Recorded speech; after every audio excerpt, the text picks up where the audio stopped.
Go ahead, go ahead. Just try it. Just try to smile with each other, brethren. Yan. At kapag tayo yung ngumiti, yung ngiting tao, wag yung ngiting aso, no? Aren't you glad that you're in the house of God this morning? Amen. Aren't you glad that you are a member of the family of God this morning? Amen. Everybody on the chorus. Everybody, I'm so glad now. Sing, I'm so glad I'm a part. Sing it.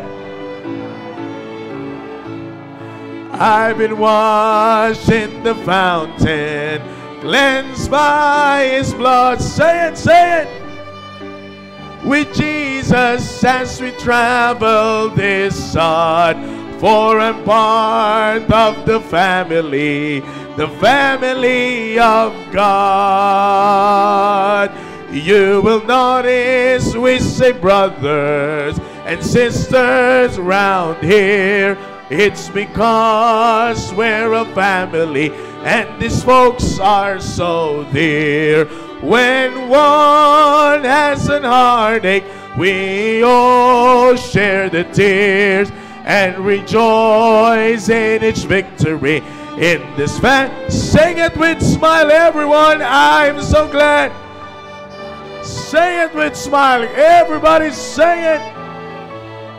I've been washed in the fountain, cleansed by His blood. Join heirs with Jesus as we travel this sod. For I'm part of the family. From the door of the orphanage, from the door of an orphanage to the house of the King, no longer an outcast, a new song I sing. From rags unto riches, from the weak to the strong, I'm not worthy to be here, but praise God, I sing it now. I'm so glad I'm a part of the family of God. I've been washed, come on, His blood. Join heirs with Jesus as we travel this sod. For I'm part of the family. One more time on the chorus, sing it. I'm so glad of the family of God, and I've been washed in the fountain, cleansed by His blood. Join heirs with Jesus as we travel this sod. For I'm part of the family of God. For I'm part of the family of God. Amen, amen. Masaya po ba tayo once again na tayo po ay nasa simbahan ng Panginoon? Amen. Amen, amen. Alright, tayo po ay magtutuloy-tuloy sa ating pong Sunday School. And if you have your Bibles with you, please turn with me your Bibles in the book of Romans, chapter number 9. Maganda po ang ating pag-uusapan, and this is always in line with our topic, the attributes of God. At marami na po tayo na napag-aralan patungkol po sa attributes ng Diyos, and the immutability, the transcendence of God, and the transcendent God. Marami pa po. At the divine immanence of God. Pinag-aralan po natin ang mga bagay po na yan.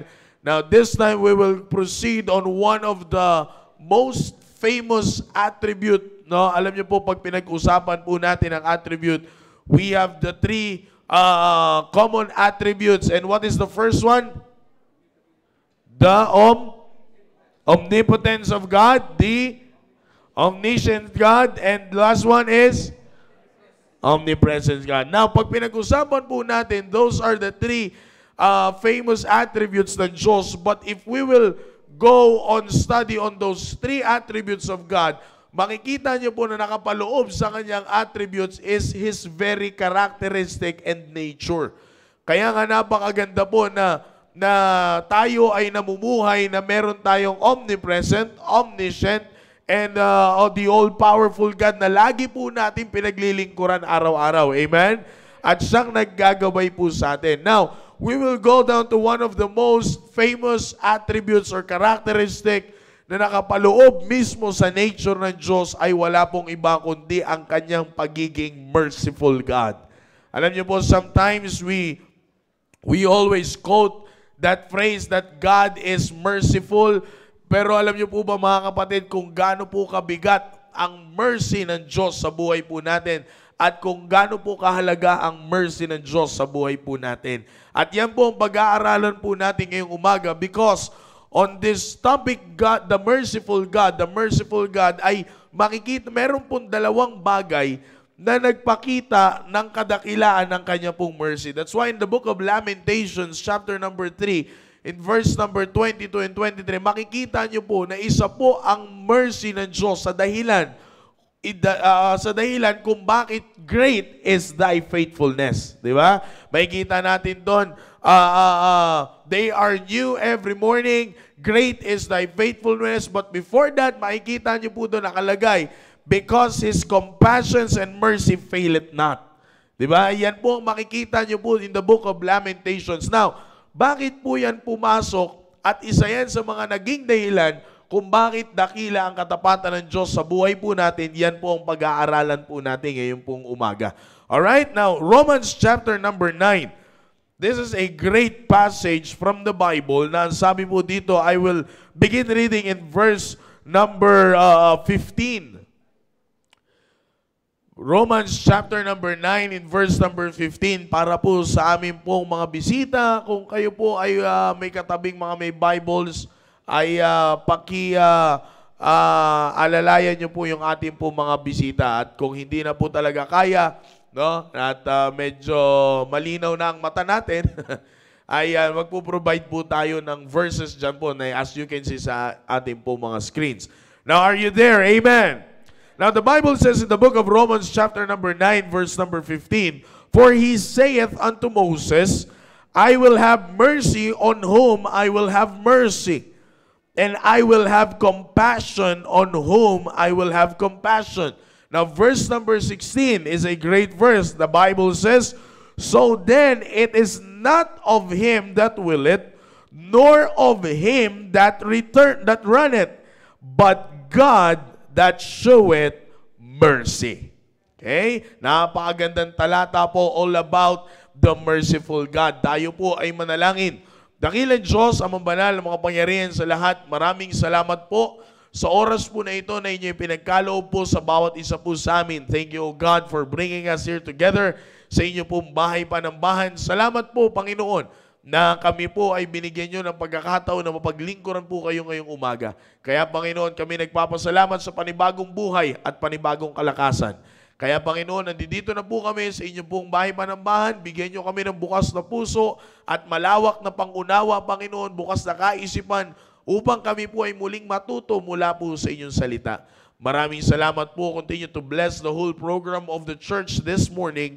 Please forgive us from all of our sins. In Jesus' name we pray. Amen. Amen. Alright, maaari na po tayo magsiupo. Now, katulad po ng sinabi ko po mga kapatid, this morning we will talk about the merciful God. And sabi ko nga po maraming beses po natin sinasabi that God is merciful in everything that we do. Sabi nga po ni Jeremiah, buksan po natin in the book of Lamentations. Okay, if you have your Bibles with you, buksan po natin in the book of Lamentations. In the book of Lamentations, chapter number 3, in verse number 22 and 23, kung mailalagay po natin sa screen, mas maganda po. In the book of Lamentations, chapter number 3, in verse number 22, yan po, nakalagay po dyan. Ang sabi po ng Bible, it is of the Lord's mercy that we are not consumed. Okay? Because His compassions fail not. Now, makikita nyo po dyan from that particular text na ating pong binasa, in the book of Lamentations, one thing, okay? One thing na nakapagbigay, mga kapatid, ng hope, okay? Ng hope kay Jeremiah as he saw that Israel ay talagang nagre-rebel against God.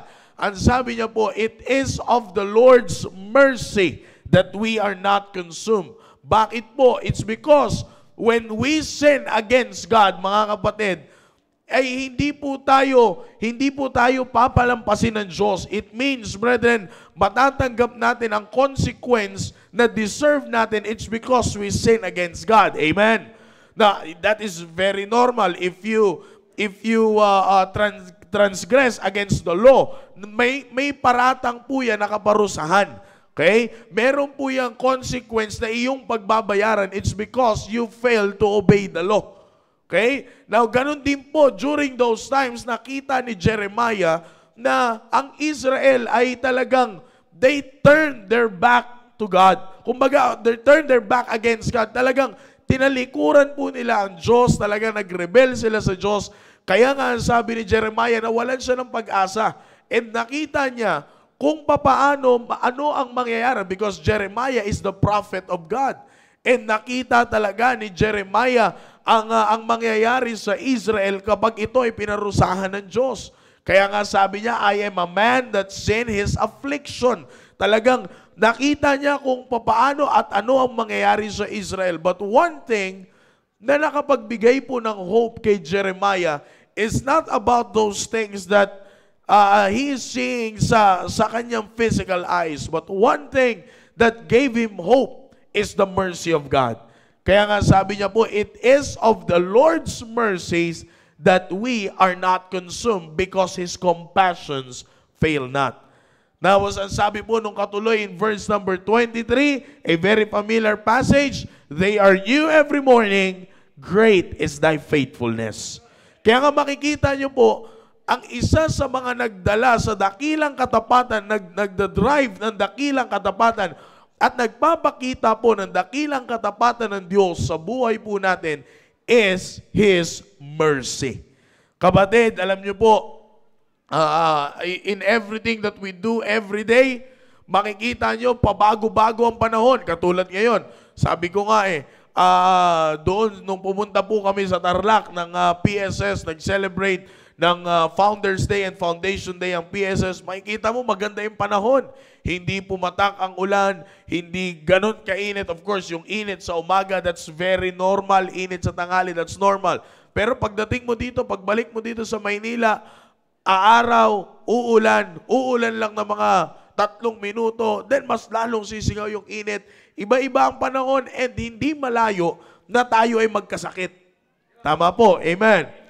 Pag ikaw ay may pinuntahang lugar, pupunta ka malapit man yan o malayo, papasok ka man sa eskwelahan, papasok ka man sa trabaho, uuwi ka galing trabaho, kapatid, hindi mo masasabi ang pwedeng mangyari sa daan.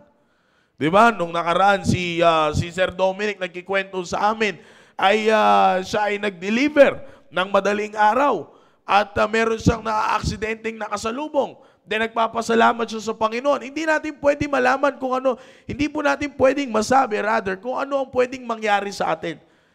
Ngayong umaga, mga kapatid, it is a great blessing. Kaya nga lagi ko pong tinatanong sa inyo, if you are happy that you're in the house of God this morning. Maraming gusto pumunta ng simbahan, pero wala sila ngayon.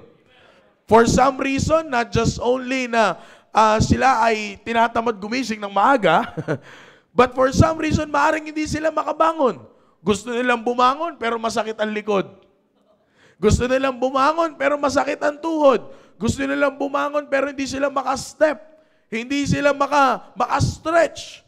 Oh, di ba yung pinakaunat natin sa umaga, yan ang pinakamasarap na unat sa lahat. Di ba? Pero mga kapatid, aren't you glad that you're in the house of God this morning? Di ba? Papunta ka dito, nanalangin kayo, naingatan kayo ng Panginoon, nakarating tayo ng maayos dito. Brethren, lahat ng yan, isa lang po ang bumabalot dyan. It's because of the mercy of God. Sabi ko nga po, lagi nating binabanggit Lagi nating binabanggit that God is merciful. Pero alam niyo po ba mga kapatid, kung gaano ang nag-bound sa mercy ng Diyos, kung paano po ito na-deliver ang mercy ng Diyos sa kanyang tao. Now, when we say that God is merciful, it means He is infinitely unchangeable, compassionate, and kind. And that will never change, brethren. No po? Para po sa mga pumapasok na po, wag po tayong maingay and just follow the command of the ushers kung saan po tayo papaupuin. No po? Now again, when we say that God is merciful, it means He is infinitely unchangeable, compassionate, and kind. Kaya wag na po tayo magtaka kung bakit tayo po sa kabila ng ginagawa natin, sabi nga natin, di ba? Despite of our what? Unfaithfulness, God is still faithful. Di ba? Despite of our unfaithfulness, God is still faithful. Bakit? It's because He is merciful.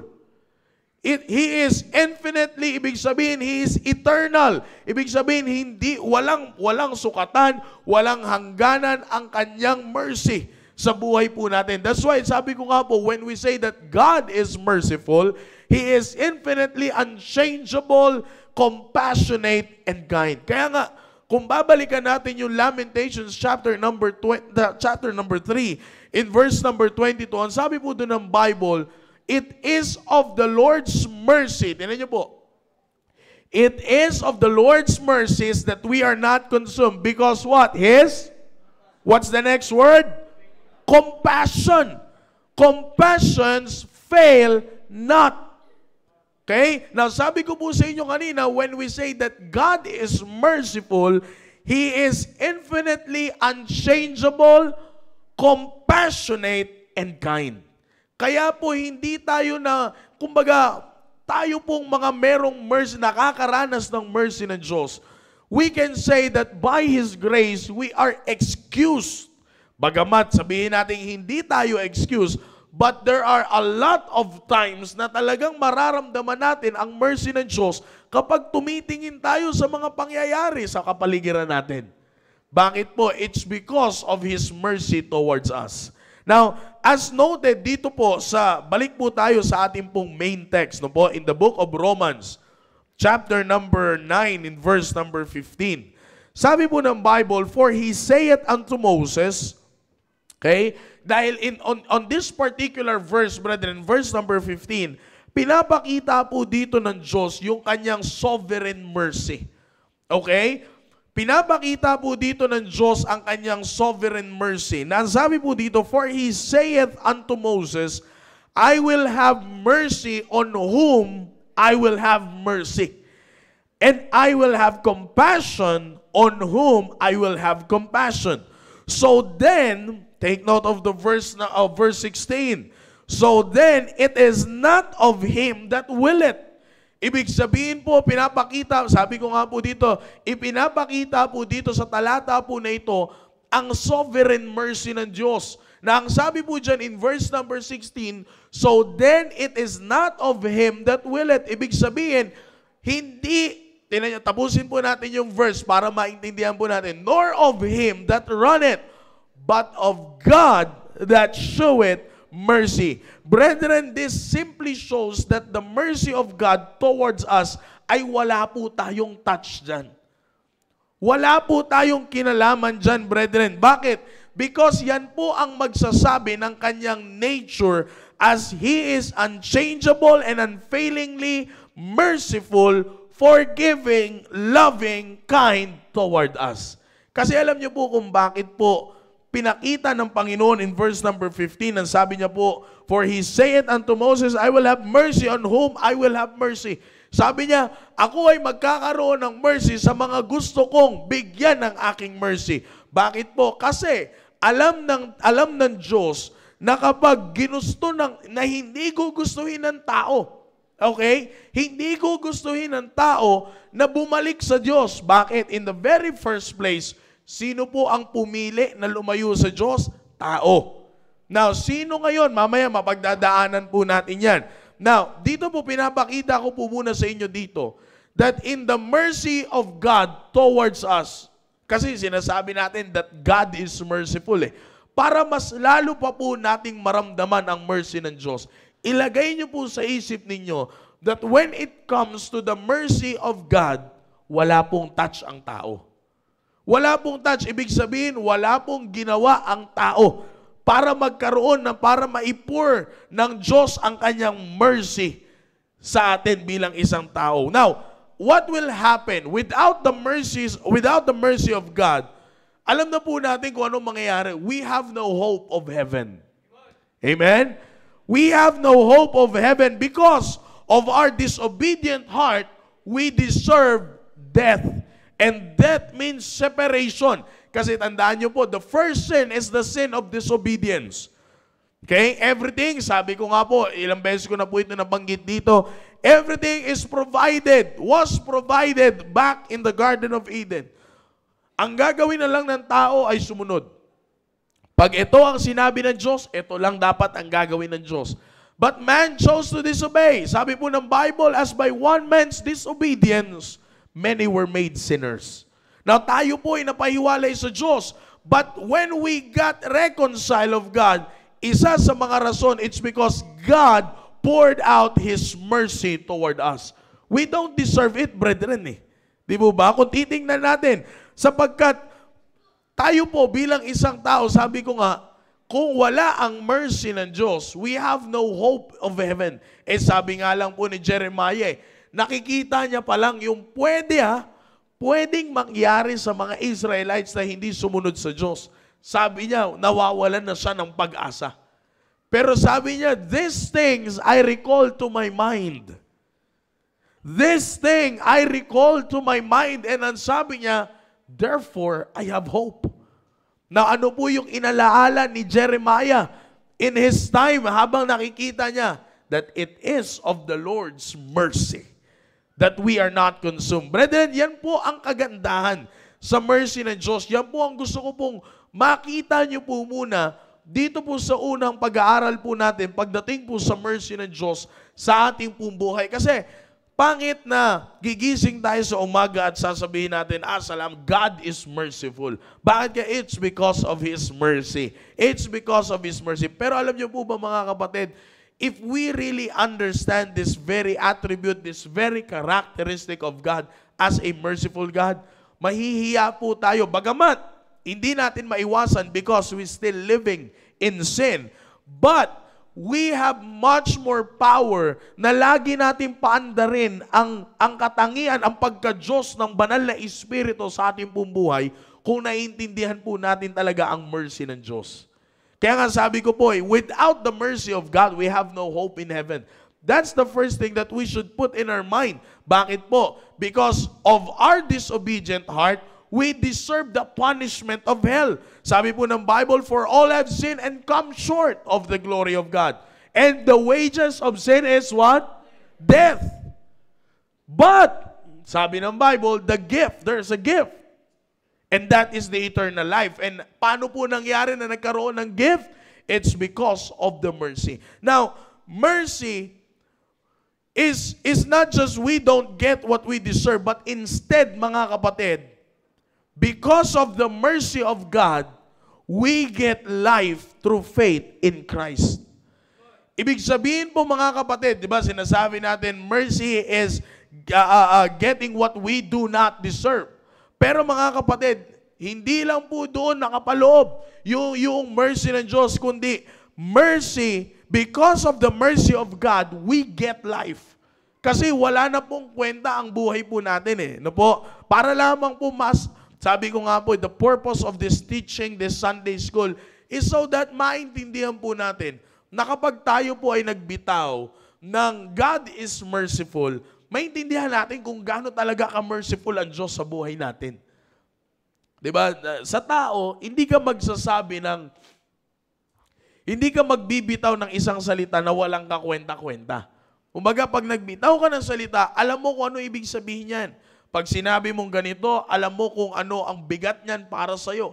Kaya nga, di ba, minsan, pag may nagdi-disgrace ng ating sinasabi, ano ang lagi po nating binabalik sa kanila. Hindi mo alam kung gaano kaimportante sa akin yung kataga na yan. Hindi mo alam kung gaano kaimportante ang salita na yan. Kaya nga, naalala ko po after ng kasal ni Sir Samuel at saka ni Ma'am Jenny Rose, nag-uusap-usap po kami dyan eh.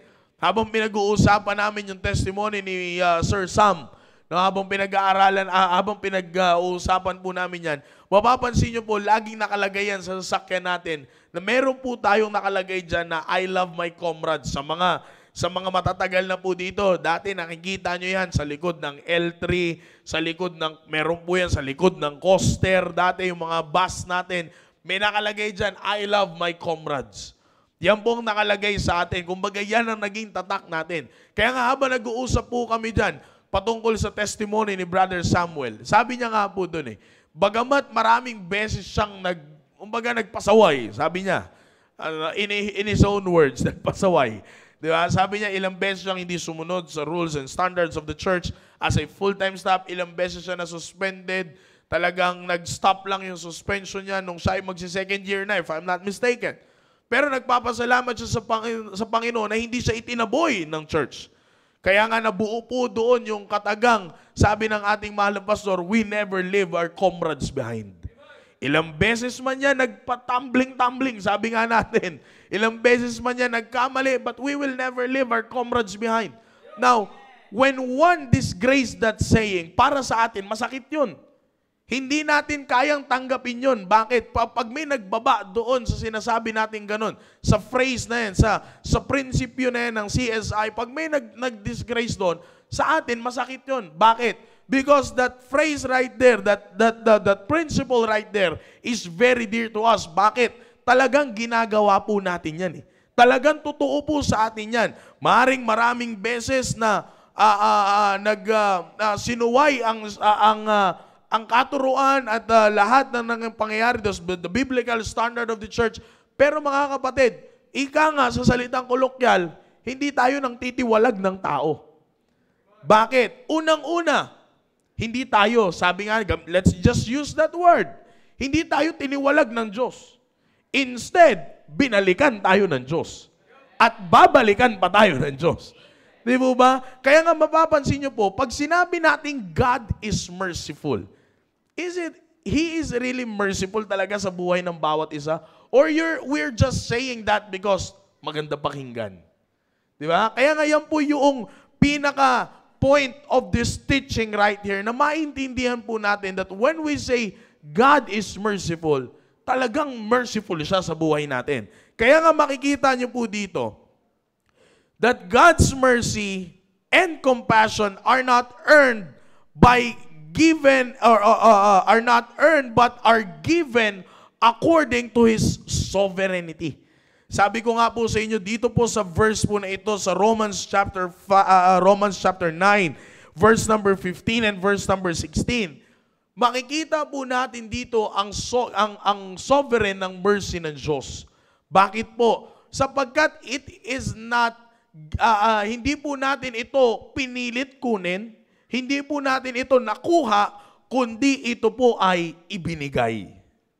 Okay? Di ba? Minsan masasabi, meron kayong mababasa sa mga famous athlete na nakalagay, earned, not given. Di ba? Yan ang nakalagay dyan, earned, not given. Pero alam niyo po ba, pagdating sa mercy ng Diyos, it is not earned, but it was given to us. Kasi kung usapang mercy lang, wala, hindi natin kayang kunin. Because isa lang ang pwede nating gawin. Kung gusto talaga natin na pagbayaran ng ating kasalanan, isa lang, hell. Wala na pong iba. We deserve the eternal punishment of our sin in hell. Hindi tayo pwedeng mamili, siguro ito lang naman yung ginawa kong kasalanan eh. Siguro pwede na akong magbayad ng aking kasalanan dito sa lugar na ito. No. Isa lang po ang kabayaran ng kasalanan at yan ang impyerno. But because of God's mercy that was given to us, okay, it's because of God's mercy that was given to us. Kapatid, tayo po ay nagkaroon ng kasiguraduhan sa kalangitan. Tayo ay nagkaroon ng kasiguraduhan na magkaroon ng maayos na buhay. Tayo ay nagkaroon ng kasiguraduhan na malalayo sa anumang klase ng kapahamakan. Bakit? It's because, mga kapatid, ang mercy ng Diyos ay naka-base on His sovereignty and not on human effort. Kasi if the mercy of God is based on human effort, it will fail. It will fail. Bakit po? Bilang isang tao, tayo po ay nag-fail. Tayo po ay hindi perfecto. There is none righteous, no, not one. The impurities ay nasa atin po yan. Lahat ng uri ng karumihan ay nasa isang tao. Kaya nga, we fail to do things. We fail to reach the very top standard of one. Bakit po? It's because we always fail. Kaya nga, if the mercy of God will base on human effort, it will fail. Pero salamat na lang po sa Panginoon that His mercy is not based on human effort but based on His sovereignty. Alam niyo po kung bakit po it is based on His sovereignty? Bakit po? It's because the mercy of God that was given to us is, unang-una, it is God's sovereign choice. God's sovereign choice. Now, dito mo makikita nyo in verse number 15 and 16, the passage emphasizes that God's ultimate authority in showing mercy is not based on a person's actions, desires, or lineage. Makikita nyo po.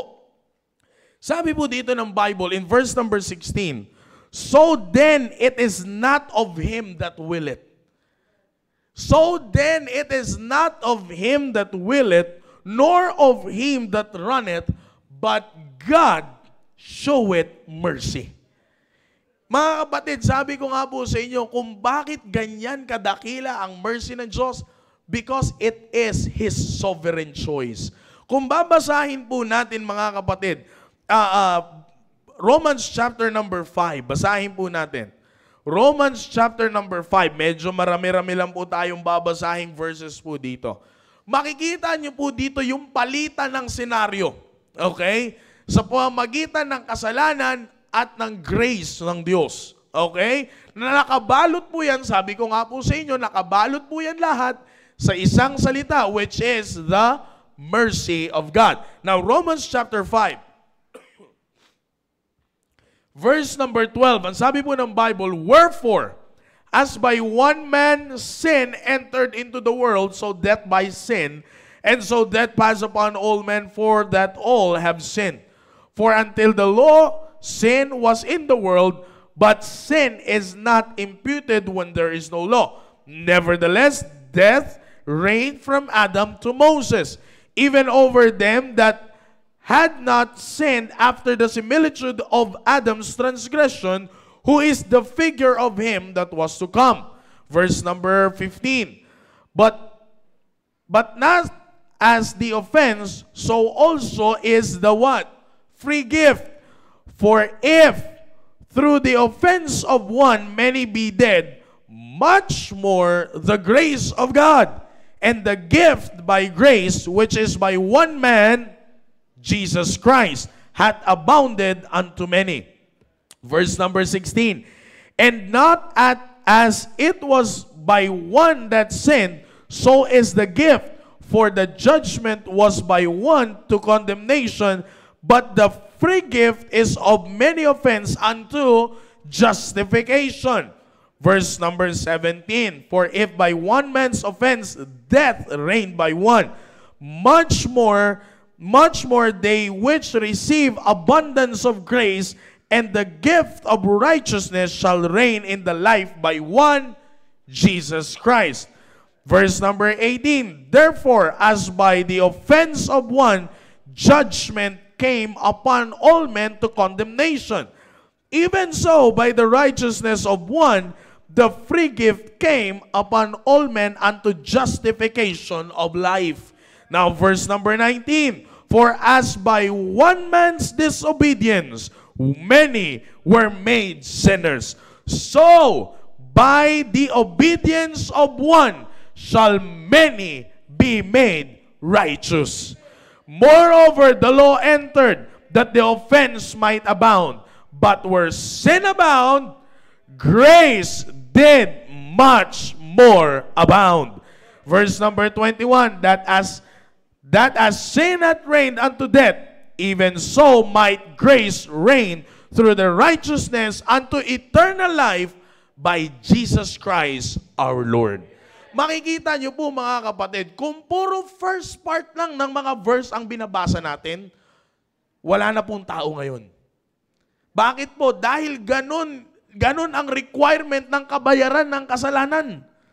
Di mo ba? Ganun ang pag sinabing makasalanan, you will always be under the punishment of sin.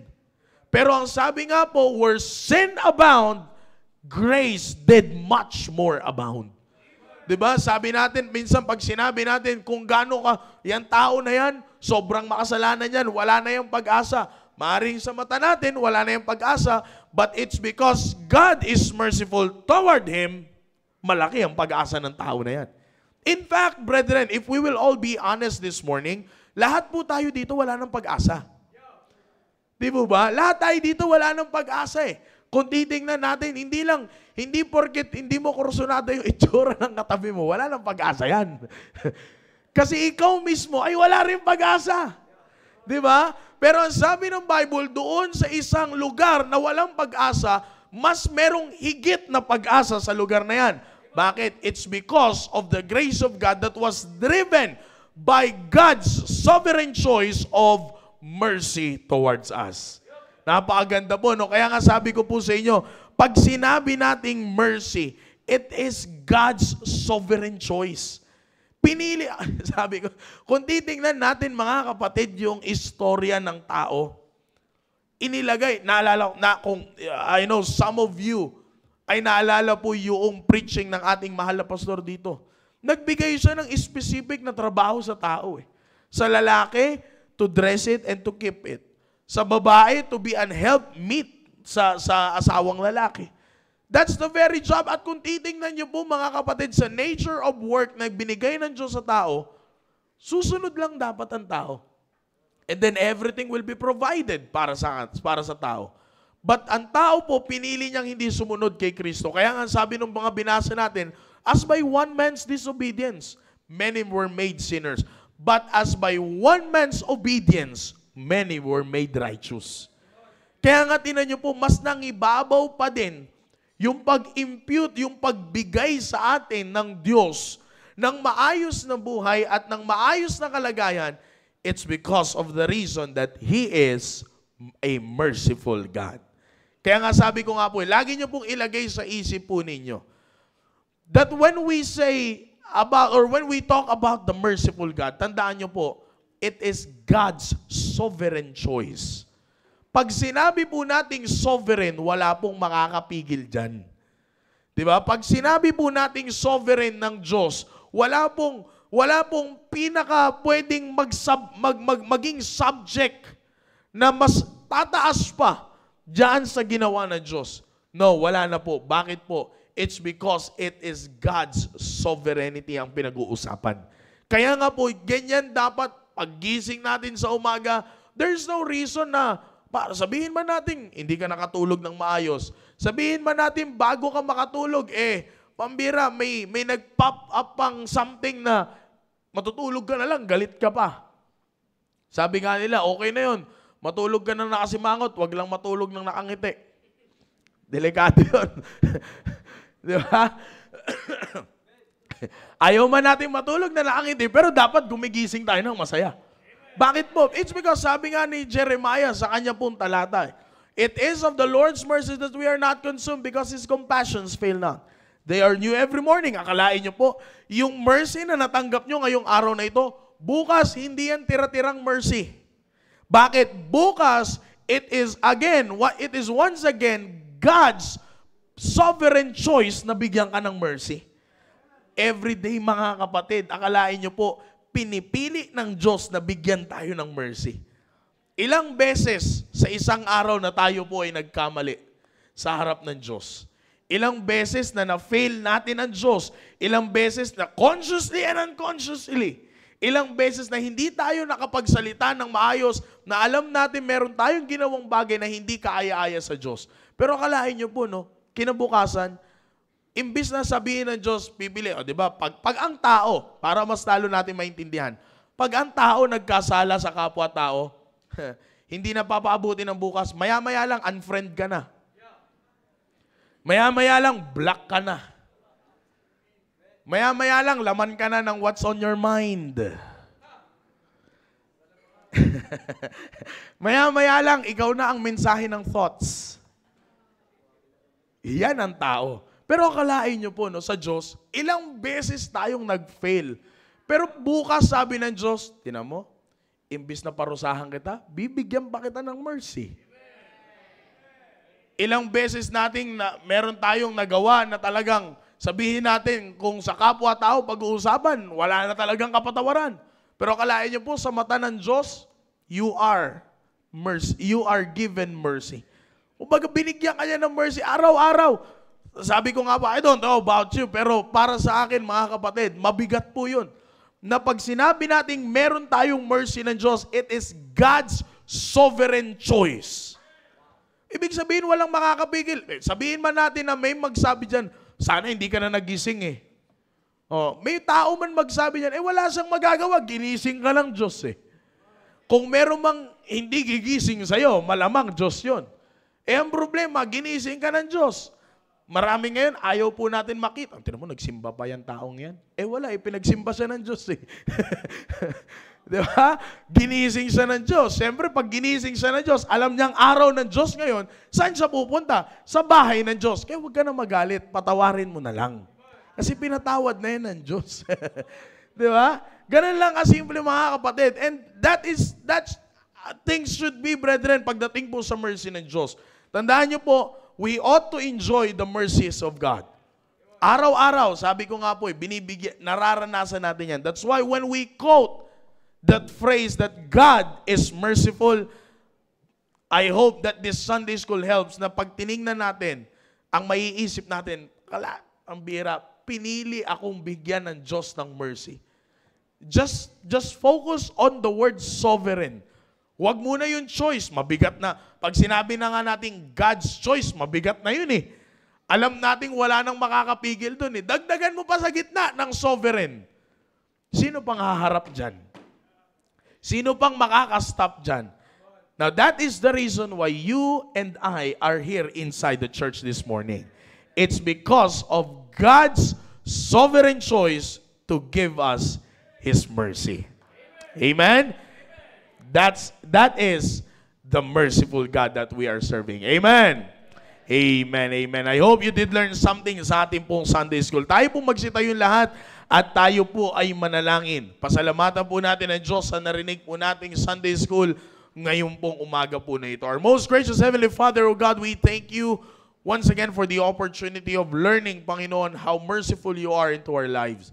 Salamat, Panginoon, na hindi nyo po pinapalampas ang pagkakataon po na ito na kami, maramdaman po namin ang kadakilaan ng inyo pong mercy sa aming pong buhay. And forgive us for we fail sometimes to recognize how important your mercy is into our life. But salamat, Panginoon, na muli po ngayong umaga kami po ay binigyan nyo ng refreshment, Panginoon, towards this lesson all about you being our merciful God. Nawa, Panginoon, sa aming pong pag-aaral po na ito, maitanim po namin ito sa aming pong puso't isipan, upang sa gayon, Panginoon, kami po ay masumpungan nyo na lagi pong nagpapasalamat na kami po ay pinili ninyong bigyan ng mercy araw-araw. Hindi tira-tira, kundi, Panginoon, sabi nga po ni Jeremiah, they are new every morning.